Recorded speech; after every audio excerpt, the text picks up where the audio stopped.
Yun mga boss, good morning sa inyo lahat dyan mga kapotots. Palibagong vlog na naman po ulit tayo mga kapotots.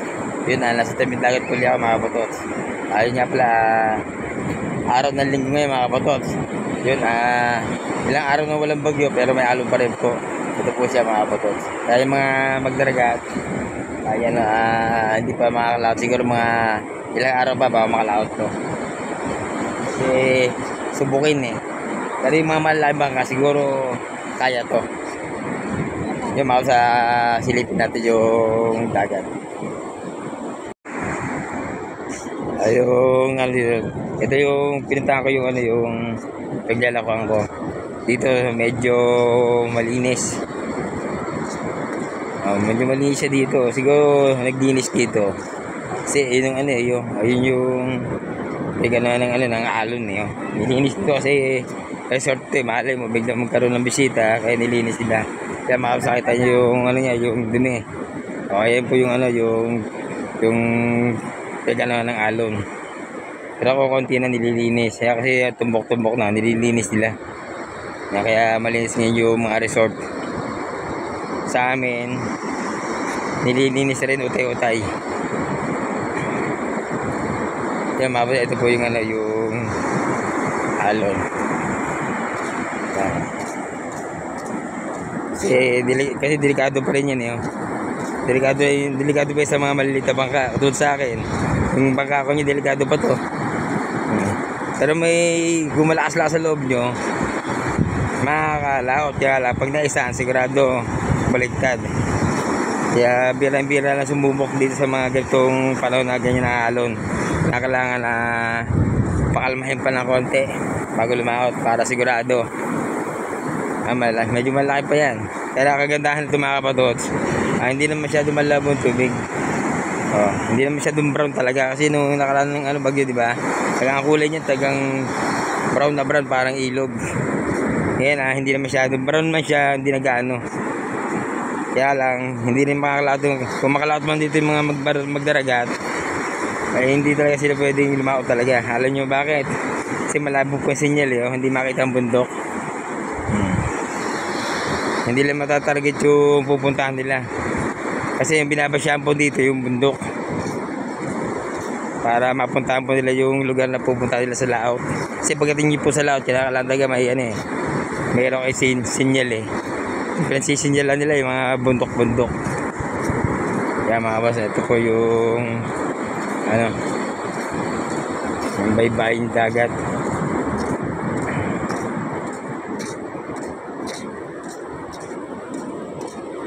Dito medyo malinis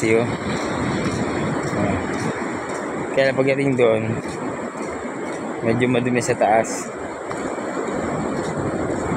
Ito hindi pa nalilinis mga tapat-tapat.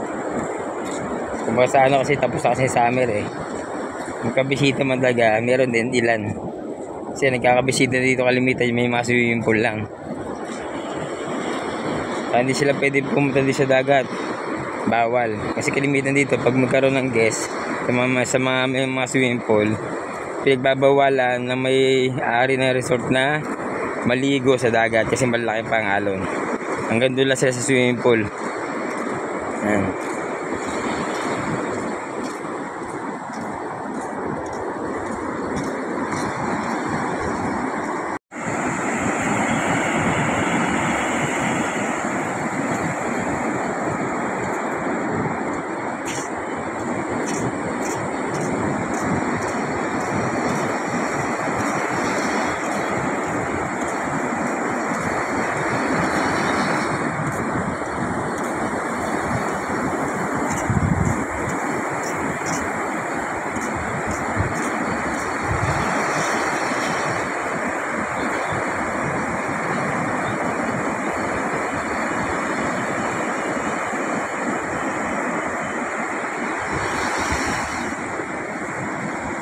Pwede dito sa mga malaking bangka pwede na lumaot. Pero sa mga maliit, ba pwede. Basta dito talaga makakapunta sa ilang araw pa ba makalaot lahat.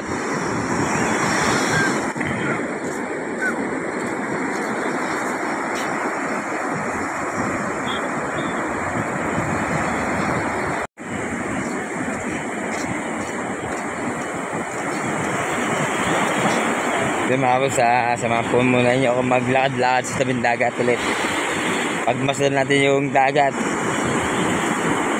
Ayun,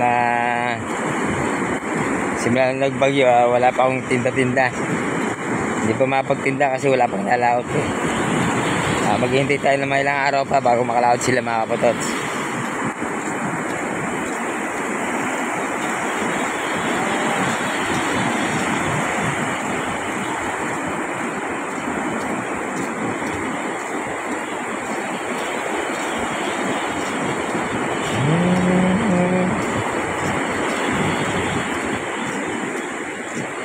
Di ba mga kapotots, abot ito yung alon. Yan o, sa may bakod. Tapos itong isa, yung isang resort to, sirado yung mga cottage. Ayun, baon na nga yun. Bumaon na. Kasi sa gawa ng alon, bumaon na sa lupa. Tapos tanggal ng bakod niya. Hanggang dito yung mga kapotots yun. Hanggang dito yung resort na yan. Aray ko.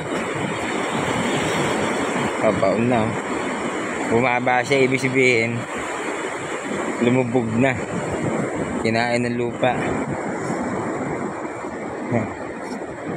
Yan o, bumaba o, abot kamay na, lumubog na sa lupa gawa ng alon.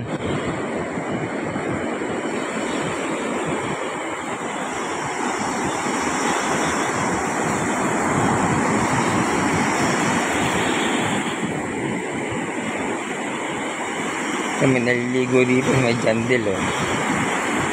Ito mga boss, mga taga-bayan lang. Kasi hindi, kung may bisita man dito, hindi pa hintulutan maligo kasi bawal talaga yung maligo yung mga bisita.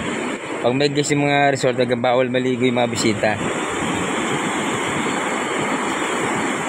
Ito mga naliligo ito, mga outsider ito, mga taga-labas doon to. Mga taga rito sa parting na Sugbo.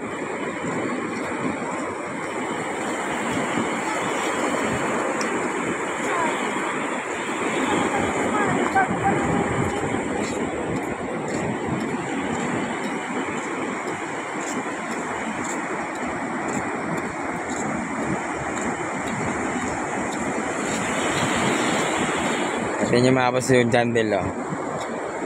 Sirado yung bakod. Hanggang dun yung ano, may dumi sa loob oh. Abot na alon.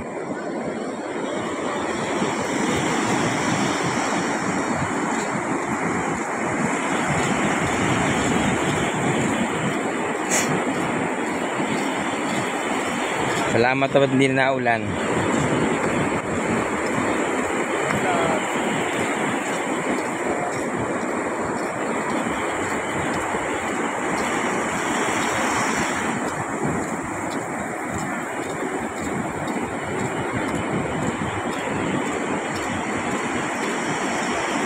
Pero ang alon niya, tigutin nyo para maliit na no. Pero pag yung ambang kayo nandiyan na sa tubig, malaki pa yan. Kasi yung alon mga kapotots, kung titignan mo para maliit, kasi madalang tingnan yan eh. Pero pag binaba nyo yung bangka dyan, sigurado.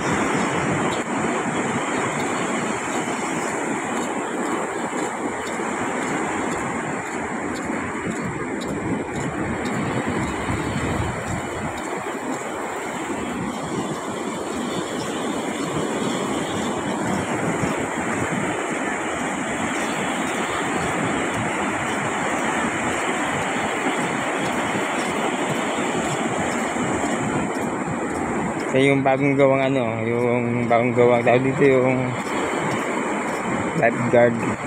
Ayun, tower ng lifeguard. Oh. Tumaas na. Tingnan natin. Ito nung bagong gawa siya. Yung babang yan, lapat sa lupa yan. So makapatos lapat sa lupa to. Oh. Ngayon ang taas na. Paano ngayon makakakita yung mga tao dito? Kundi, ang taas talaga lapat yun. Ito yung lifeguard. Ito yung ano ng lifeguard, tower ng lifeguard. Ayan po yung pinakadaanan. Ayan po nung ginawa, talagang yan ay lapat sa lupa. yan ang taas na. Hindi natin alam kung babagsak natin ito o kaya baka gawan nila ulit ng hagdanan to. Yan, hagdanan para makakit pa ganun. Ang taas eh, kinain ng lupa, kailangan gawa ng alon.